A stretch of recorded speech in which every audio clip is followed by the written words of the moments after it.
teori saya sudah habis. Jadi tidak ada lagi teori hari-hari ini.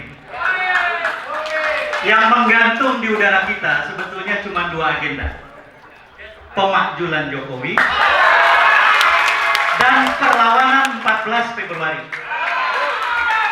Kita masih beda pendapat. Ada yang bilang pemakjulan duluan, baru 14 Februari. Ada yang sebaliknya. Saran saya, jangan paksakan bersepakat tentang urutan, karena dua-duanya sama pentingnya. Dua-duanya bukan cuma penting, tetapi dua-duanya konstitusional. Perlawanan 14 Februari adalah perlawanan rakyat yang konstitusional. Kita gerakkan semua orang untuk membawa luka mereka, duka mereka, marah mereka, dan kemudian membawanya ke tempat pemungutan suara.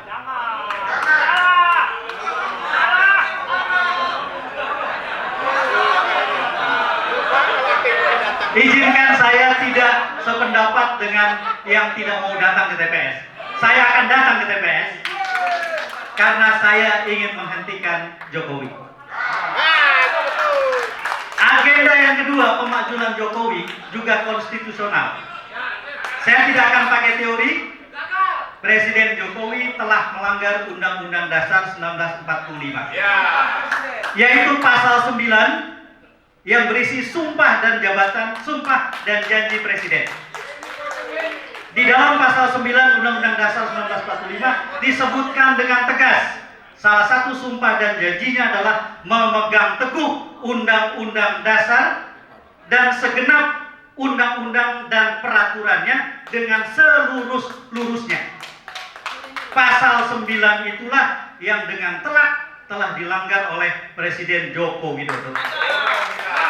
Keputusan nomor 90 MK tahun 2023 dengan tegas terang benderang bentuk praktek nepotisme.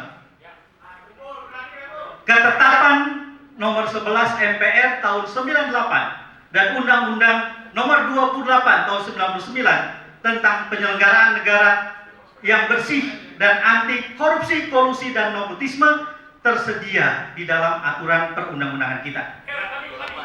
Itulah yang dilanggar dengan tegas oleh Presiden Joko Widodo.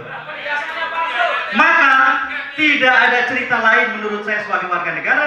Presiden Jokowi telah dengan tegas melanggar Undang-Undang Dasar 1945 pasal 9 tentang sumpah dan janji presiden.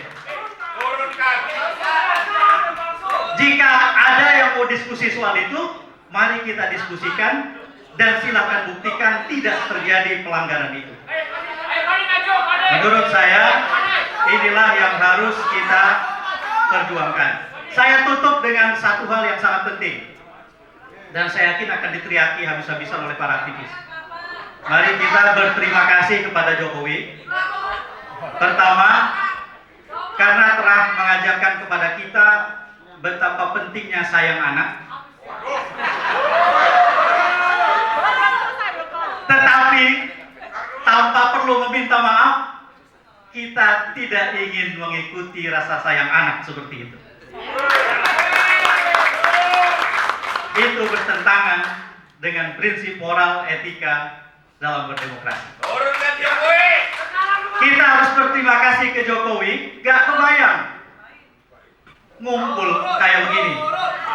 Jokowi telah berhasil mengumpulkan semua orang yang berbeda untuk mengalahkan dia. Dan kita buktikan bahwa Jokowi sukses berat untuk soal itu dengan kalahnya Jokowi 14 Februari 2024. Dan terakhir kita berterima kasih ke Jokowi karena 01 dan 03 dipotong dari oligarki.